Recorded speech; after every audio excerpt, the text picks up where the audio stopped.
Hola amigos, bienvenidos a la tercera entrega de la serie Gotas de Agua Viva. En esta ocasión vamos a leer un capítulo o parte de un capítulo que se llama La calidad de nuestra fe, también del librito que venimos leyendo últimamente, Fe y Obras. Es un capítulo bastante largo de 20 páginas, con lo cual vamos a leer un pedacito hoy, un pedacito en el siguiente vídeo y en el otro vamos a terminarlo. Vamos a leer 3 partes de este capítulo. Para empezar hoy me gustaría leer Juan 3, versículos del 1 al 16. Dice así: Había un hombre de los fariseos que se llamaba Nicodemo, príncipe de los judíos.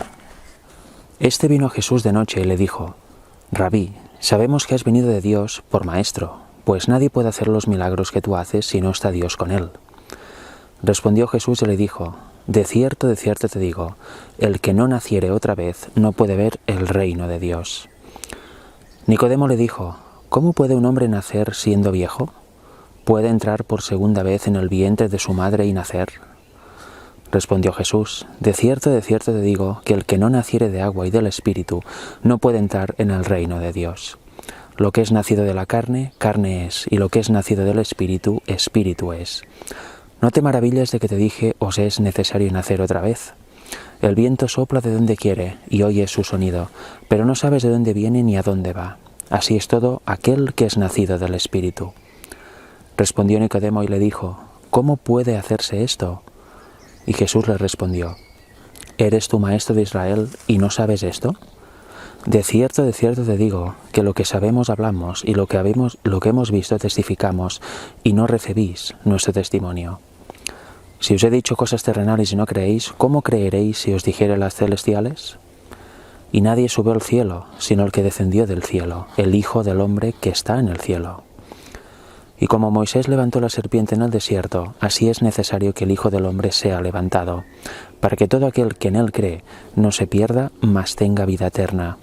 Porque de tal manera amó Dios al mundo, que ha dado su Hijo unigénito, para que todo aquel que en él cree no se pierda, mas tenga vida eterna. Y vamos a leer un versículo más, el 17. Porque no envió Dios a su Hijo al mundo para condenar al mundo, sino para que el mundo sea salvo por él. Estos son los versículos con los que Elena White empezó este sermón, dado en el 11 de mayo de 1889 en Ottawa, Kansas, unos meses después del famoso congreso de Minneapolis, en donde los pastores Waggoner y Jones dieron el preciosísimo mensaje que Dios enviaba a su pueblo. Y con la incredulidad que por desgracia hubo entre los ancianos, entre los dirigentes, entre el pueblo, pues Elena White aquí lo presentó de forma sencilla y didáctica al cabo de unos meses. Fijaros, teniendo en mente los 16 versículos que hemos leído de Juan 3, más el 17 que yo he añadido, nos dice: si no hubiera nada más en todas las Escrituras que señalase definidamente el camino al cielo, lo tenemos aquí en estas palabras. Nos dicen qué es la conversión. Nos indican qué debemos hacer para ser salvos. Y, mis amigos, quiero decirles que esto golpea directamente la raíz de la obra superficial en el mundo religioso. Choca directamente con la idea de que uno puede llegar a ser un hijo de Dios sin experimentar ningún cambio especial. Si la verdad de Dios halla cabida en nuestros corazones, se produce en nosotros un cambio decidido, porque tiene un poder santificador sobre la vida y el carácter. Y es en verdad, si tenemos la fe verdadera y realmente aceptamos la justicia de Cristo, se produce un cambio en nosotros. Es imposible que no se produzca o que sigamos igual que antes.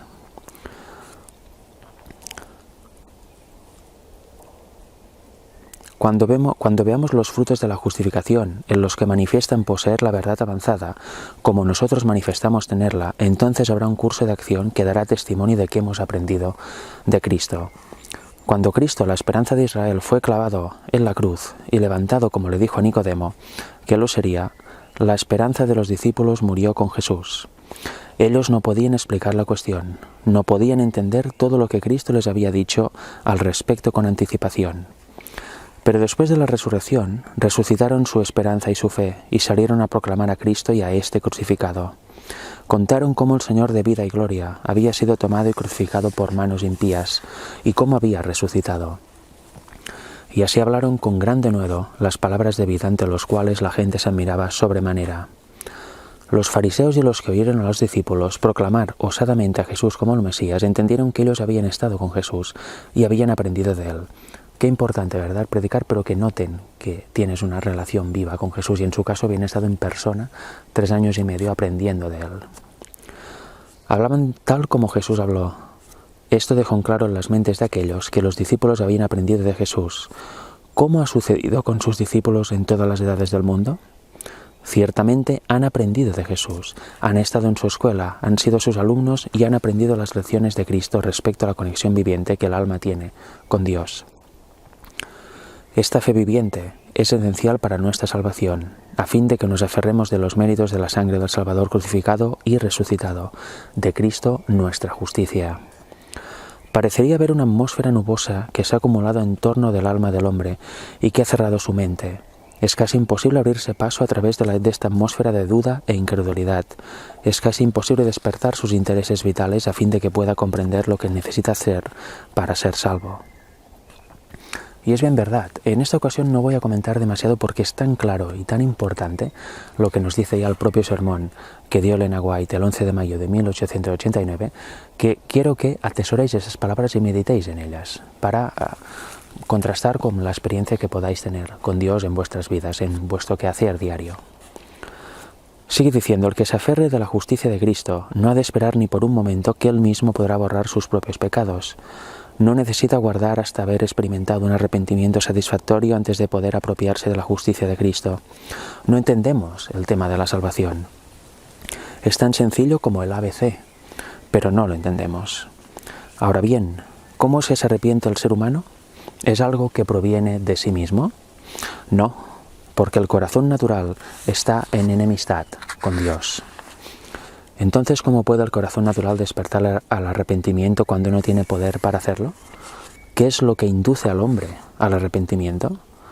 Es Cristo Jesús. Incluso el arrepentimiento es obra de Dios en nosotros, no nos sale a nosotros de forma natural, no es obra de nosotros mismos. ¿Cómo induce al hombre al arrepentimiento? Pues hay 1000 maneras en las que puede hacerlo. El Dios del cielo está obrando sobre las mentes humanas todo el tiempo. En la palabra de Dios se formula una invitación y no solo se formula allí, sino también por medio de todos los que creen en Jesucristo y revelan a Cristo en sus caracteres. Tal vez no se acerquen directamente a una persona para hablarle respecto a su condición de impenitencia. Sin embargo, tal persona percibe cuando entra en relación con algún discípulo de Jesucristo, que allí hay algo que ella no posee. ¿Es nuestra experiencia? ¿La gente que nos encuentra, que está con nosotros, percibe esto? ¿Percibe esta diferencia? ¿Percibe esta fragancia de Cristo en nosotros? ¿Lo reflejamos en carácter? Los fariseos advirtieron que en los discípulos de Jesús había algo que ellos no podían entender. Percibieron algo maravilloso y en sus mentes quedó claro que los discípulos habían estado escuchando a Jesús y que habían aprendido de Él sus lecciones. No eran lecciones que habían aprendido de ellos mismos, ideas propias, sino lo que habían aprendido de Cristo. Hay impresiones que se producen todo el tiempo. Hay una atmósfera que rodea al alma humana y esa atmósfera es una atmósfera celestial o una atmósfera infernal. No hay sino 2 líneas diferentes, o estamos con Dios o estamos con Satanás, no hay término medio, o reflejamos el carácter de uno, los frutos de uno o los del otro. O estamos en esta materia del lado de Cristo o estamos del lado del enemigo. Y si continuamente extraemos rayos de la divina luz de gloria, los ángeles de Dios están a nuestro alrededor y hay una atmósfera que rodea el alma humana. Los ángeles, el gran ministerio de los ángeles a veces están olvidados. Ellos son los que nos inspiran a todo, obviamente enviados por Dios. Como dicen el deseo de todas las gentes, los ángeles bajo el control de Dios son todopoderosos, con lo cual su ministerio es importantísimo. Ellos están a nuestro lado para ayudarnos todo el tiempo. Nuestra actitud, nuestras palabras dan testimonio de una conversión genuina a todos los que entran en la esfera de nuestra influencia. Y el espíritu y la esposa dicen, ven, y el que oye diga, ven, y el que tiene sed, venga. Ahora que somos ramas de la vid viviente, seremos nutridos por la savia que fluye de la vid. Fluye a todas las ramas todo el tiempo, y cada rama llevará fruto para la gloria de Dios. A vuestro Padre le ha placido, nos dice la Biblia, que llevéis mucho fruto. Bien, entonces, ¿cuál es nuestra actitud? Debe ser una actitud de fe viva. Al oír esto y entenderlo, debemos tener esa actitud de fe viva, fe activa, no restar impasibles cuando leemos esto. Porque esto no puede ser demostrado por el razonamiento, fijaros. Yo quiero, dice alguien, razonar este asunto. Bien, razónalo si puedes. El viento sopla de donde quiere y tú oyes su sonido, pero no puedes explicarlo. Y tampoco puedes explicar cómo obra Dios en el corazón humano. No puedes explicar esta fe que se aferra firmemente a los méritos de la sangre de un Salvador crucificado y resucitado para introducir la justicia de Cristo en tu vida.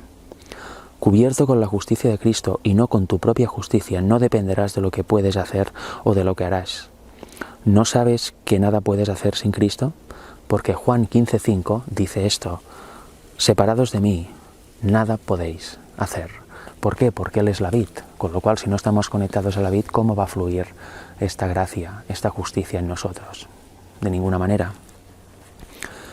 Cuando te sientes a la mesa, el alimento que comes es una expresión del amor de Cristo, y al escuchar la verdad de las palabras de Dios pronunciadas desde el púlpito, recibimos un mensaje que se envía a fin de proclamar para nosotros las palabras de vida. ¿Quiénes entre ustedes han estado reuniendo todas las dudas e interrogantes que podían juntar y amontonar contra esta justicia de Cristo? ¿Quién ha estado haciendo esto? ¿De qué lado estás tú? ¿Has estado asimilando las preciosas verdades punto tras punto, así como han sido presentadas?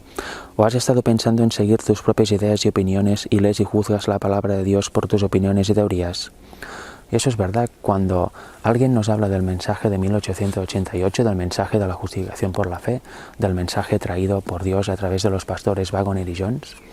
¿Qué hacemos? ¿Somos incrédulos? ¿Queremos saber algo? ¿Lo queremos compartimentar y esto no me vale, esto sí, aquello no y aquello sí? ¿O lo aceptamos punto por punto, estudiando por qué es así e interiorizándolo?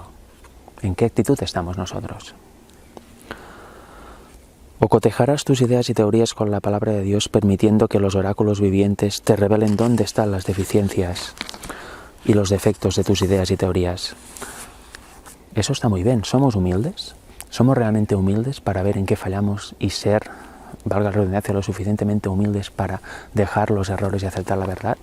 ¿O ya nos va bien lo que creemos? ¿Ya nos va bien lo que nos dice nuestra iglesia, lo que hemos creído siempre, lo que nos dice el amigo, lo que nos dice nuestro pastor preferido?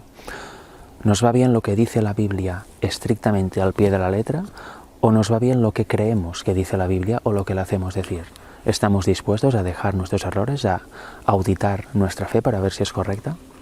La respuesta debería ser sí, porque sólo así se lega la verdad. Si no, se cae en suficiencia propia. No podemos tomar la posición de que juzgaremos la palabra de Dios porque creímos tal y tal cosa. A la ley y al testimonio, dice Isaías 8:20. Si no dijeren conforme a esto es porque no les ha amanecido. Esta es la única regla. A la ley y al testimonio, no a lo que yo creo o a lo que he creído o a lo que cree tal persona. No, a la ley y al testimonio. Si hubo alguna vez un pueblo que necesitó luz, es el que está viviendo en los días finales de la historia de esta tierra. Queremos saber qué dice la Escritura. Anhelamos allegarnos a los oráculos vivientes de Dios. Queremos esa fe viva que hace el brazo del poder infinito y que deseamos confiar con todo nuestro ser en Cristo Jesús. En todo nuestro ser en Cristo Jesús, nuestra justicia. Y podemos hacerlo. Sí, lo hacemos provechosamente para el interés de nuestra propia alma, porque al final nos estamos jugando la salvación de forma individual. Por lo tanto, haríamos bien de auditar nuestra fe y ver qué creemos y si es correcto o no. Y dejar de lado todos los preconceptos, todos los prejuicios y toda la porquería, permíteme esta palabra, que tenemos en la mente tantas veces acumulada a base de años y a base de experiencias que hemos tenido en la vida.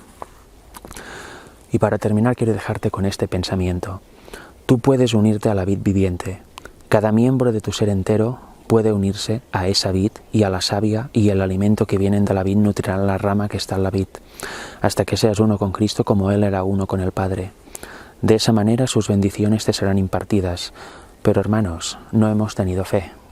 No lo creemos. No creemos realmente el Evangelio. Decimos creerlo y lo creemos quizá de una forma teórica o como una historia, pero no es una experiencia viva en nuestra vida. Y eso es lo que debe llegar a ser, porque es verdad. Lo que está escrito en la Biblia, todas las promesas están por una razón, porque son verdad. Si fueran otra cosa, o si no fueran así, no estarían. O diría otra cosa, pero lo que dice es lo que dice y es la verdad. De esa manera, sus bendiciones te serán impartidas. Pero hermanos, no hemos tenido fe. Hemos deshonrado a Dios con nuestra incredulidad demasiado tiempo. Como el pecado en el Edén, la incredulidad fue lo que separó a Dios del hombre, primero de Eva y luego de Adán, por confiar más en palabras, en este caso de su esposa, que no confiar en las palabras de Dios. no confió en que Dios era bueno, en la bondad de Dios, no confió en las palabras de Dios, sino que sospechó de que algo había escondido y pecó. Y los resultados ya lo sabemos, ¿verdad? Y ahora estamos haciendo exactamente lo mismo. Preferimos escuchar las palabras de Satanás que las palabras claras que Dios nos da en su santa palabra. Y como he dicho, este capítulo es bastante largo, tiene 20 páginas. En el siguiente vídeo leeremos una porción más y en el otro otra porción, y creo que así cubriremos todo lo que quiero ver de este capítulo. Espero que esta reflexión, esta breve reflexión, te haga pensar, te edifique y sea un oasis de agua viva para ti, para que puedas autoanalizarte y ver si estás con Dios o estás con Satanás. Que puedas ver, como dice el título de este artículo, la calidad de tu fe, si tienes fe genuina o no. Hasta pronto.